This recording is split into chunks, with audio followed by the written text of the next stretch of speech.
In 2.5 years, my coworker's grandmother died 5 times.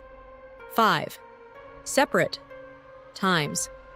And when grandmother number 5 passed away, during, of course, festival weekend, I sent a beautiful sympathy card to the office, addressed to my coworker, care of our boss. HR called it an ambush with a greeting card. Am I the asshole? Grab your beverage of choice. Let me walk you through the funerals. I'm Marin, 31. I work at a mid-sized logistics company, and for 3 years, my desk has been next to Tessa's. Tessa is charming. Tessa is fun at parties. Tessa is also, and I say this with the confidence of a woman holding a spreadsheet, the most audacious bereavement fraud in the history of American office work. Grandmother number 1 died in March, 2 years ago. Tessa was devastated. 5 days of paid bereavement, and guess who absorbed her entire shipment reconciliation workload with a sympathetic smile? Me, happily. Grief is grief. I even chipped in for the office flowers. Remember the flowers? The flowers become a recurring character. Grandmother number 2 died 7 months later. The week of the regional conference. The one everybody dreads. 5 more days. More flowers. I threw in $10. And look, plenty of people have 2 grandmothers. I mourned Grandma 2 in good faith, and I did Tessa's month-end close while she handled the estate. Grandmother number 3 died the following June. The Monday after her request for Beach Week got denied. Now, 3 grandmothers is technically possible. Step-grandmothers exist. Blended families are beautiful. I said this to myself out loud at my desk, like a woman reciting a prayer she's stopped believing. And I want to note, for the record, that Tessa returned from grandmother number 3's funeral with a tan. A tan line specifically in the shape of sunglasses. From a funeral.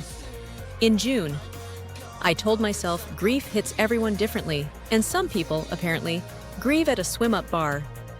Grandmother number 4. February. The day before inventory audit, the worst day on our calendar. And this time, Tessa, a little misty, tells our boss Greg it was her last remaining grandmother. May she rest. Greg, sweet, oblivious Greg, who once forgot his own laptop in a taxi twice in one day, pats her shoulder and approves the leave. And I'm sitting there doing grandmother math on a sticky note. Last remaining. Last remaining. I filed that phrase away like a receipt. And still, I said nothing. You know why? Because there's no graceful way to say, "Hey Greg, I think Tessa's grandmothers are fictional. You sound deranged. You sound jealous." The liar has all the cover in an office. The person keeping count looks like the creep. So I just kept the spreadsheet. Dates, durations, whose workload ate the impact, and which convenient calendar event each death happened to orbit. Not to use it, just so one person in that building was tethered to reality. Then came June. Festival weekend. The one weekend everyone wants off. The one weekend PTO gets denied because we're all hands. Tessa's request denied, same as mine. And that Thursday, Tessa stands up, phone to her chest, eyes brimming, and announces to the floor, "I'm so sorry. My grandmother just passed." Grandmother number 5. The sequel to her last remaining grandmother. This woman was resurrecting grandmothers to kill them again. This wasn't bereavement anymore. It was necromancy with a paid time off policy. And I want you to appreciate the performance, because Tessa committed. She did the shaky exhale. She let one perfect tear travel down her cheek, like it had been rehearsed with a choreographer. Kevin from Accounts Receivable brought her a chamomile tea.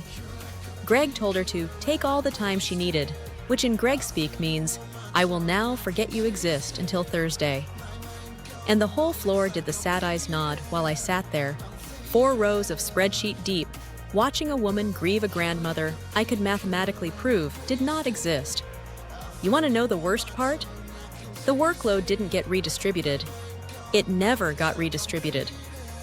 Marin can absorb it. She's so organized. 5 funerals worth of absorption. I calculated it once, 19 days of covered bereavement, which, at my hourly effort, is roughly a month of my life donated to the memory of 5 imaginary women. May they rest. And folks, I watched her walk out with her tote bag, and I watched her Instagram that weekend like it was prestige television, because Tessa, bless her, has a public account.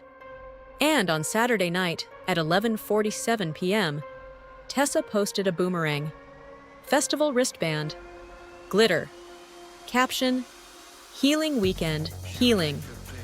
The healing process apparently involves a headline DJ set. Here's where I made my choice, and you'll tell me if it was the wrong one. I did not screenshot the Instagram and slide it to HR. That felt like snitching with extra steps.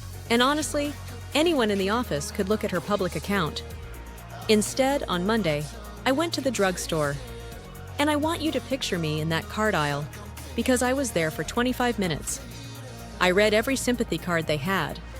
I needed the right one. Not funny, not winking, nothing ironic. It had to be devastatingly sincere. I finally found it. Doves, embossed lilies, scripture-adjacent font, the words, "In your time of sorrow," in gold foil. $4.99. The cashier said, "I'm so sorry for your loss." And I said, "Thank you, it keeps happening." And she gave me the little sad head tilt, and I felt one single pang of guilt, which I then set down and left in the store. And inside, in my best handwriting, I wrote, "Dearest Tessa, there are no words for a loss like this. The 5th loss of a grandmother in under 3 years. Each one taken from us, always in our busiest season. They say grief comes in waves, yours comes in fiscal quarters. May her memory be a blessing, and may she rest as peacefully as the last remaining grandmother who preceded her, and the one before that, and the one before that. With deepest sympathy and immaculate records, your desk neighbor." And I mailed it to the office. Addressed to Tessa, care of Greg. Now, did I know office mail addressed care of a manager gets opened by that manager? I'm an operations professional. Interpret that how you like. Greg opened it Tuesday morning. I heard the envelope tear. I heard the silence. I heard, and this is my favorite sound in my entire career, Greg say quietly to no one, 5? By Thursday, HR had pulled the bereavement records, which, fun fact, require documentation after the second occurrence, a policy Greg had never once enforced because Greg approves things the way rain falls, gently and on everyone. Tessa couldn't document Grandma's 3 through 5. There was also apparently a festival wristband charge on her corporate card, which, I want this on the record, I knew nothing about, and is the most beautiful free gift the universe has ever handed me. I did get called into HR myself, by the way. That's where an ambush with a greeting card was born. A very tired woman named Deb asked me, "Why didn't you simply report your concerns through proper channels?" And I said, "Deb, what would you have done with a spreadsheet titled Grandmother Deaths Annotated?" And Deb looked at me for a long moment and said, "I'd have assumed you were the problem." Exactly, Deb. Exactly. That's the whole reason the card exists. The card couldn't be ignored, couldn't be filed away, and contained not one single falsehood. Deb did not write any of that down, but I watched her decide not to smile, and I'll treasure that too. Tessa was let go. Not for the funerals, officially, for falsified leave and the card charge. But everyone knows the sympathy card started the avalanche. And Tessa knows. On her way out, she stopped at my desk and called me well, this is the TV May version, so I'll tell you.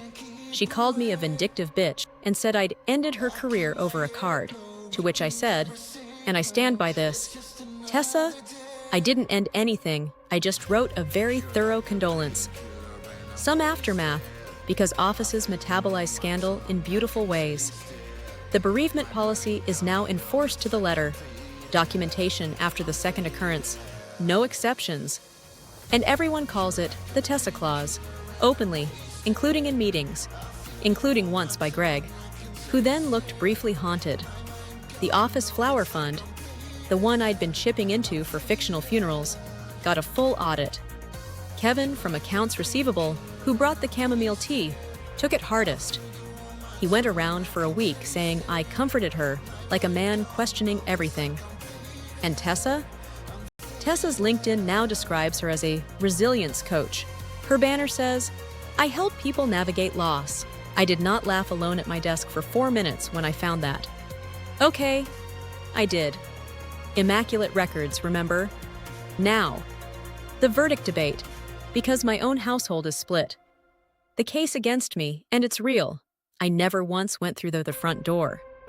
2.5 years of receipts, and I never told Greg, never went to HR, never even confronted Tessa over coffee. I skipped every adult option and went straight to public theater, a card designed to be intercepted, engineered to humiliate. My husband, who is Team Marin mostly, said, You didn't report her. You assassinated her. With stationery. And the truth is, a quiet email to HR gets the same result without the floor show. I wanted the floor show. That's the part I have to own. It was a hell of a floor show, and I'd watch it again. But the case for me, every fake funeral had a real cost, and the cost was me. My weekends, my month-end closes, my denied PTO, while she glittered at a festival on the company card. I didn't invent a single fact in that card. I just arranged the truth in chronological order, which, apparently, is devastating. And the system had 2.5 years to catch her. It took a $4.99 card from the drugstore. And before you vote, one detail I keep coming back to. Months later, cleaning out my desk drawer, I found the receipts from the office flower fund. 5 bouquets, 5 collections, $62 of my own money, sent in loving memory of women who never existed. I taped them into the spreadsheet, on their own tab, labeled Exhibit F for flowers, not because anyone will ever audit it, because some monuments you build just for yourself. So, NTA or YTA? Was the condolence card overdue accountability, or did I get a woman fired with calligraphy? And answer me this in the comments. How many grandmothers is too many grandmothers before you say something? Comment your verdict, NTA or YTA, and subscribe to the Audacity files. New original stories every week, and next week's Coworker makes Tessa look like Employee of the Month.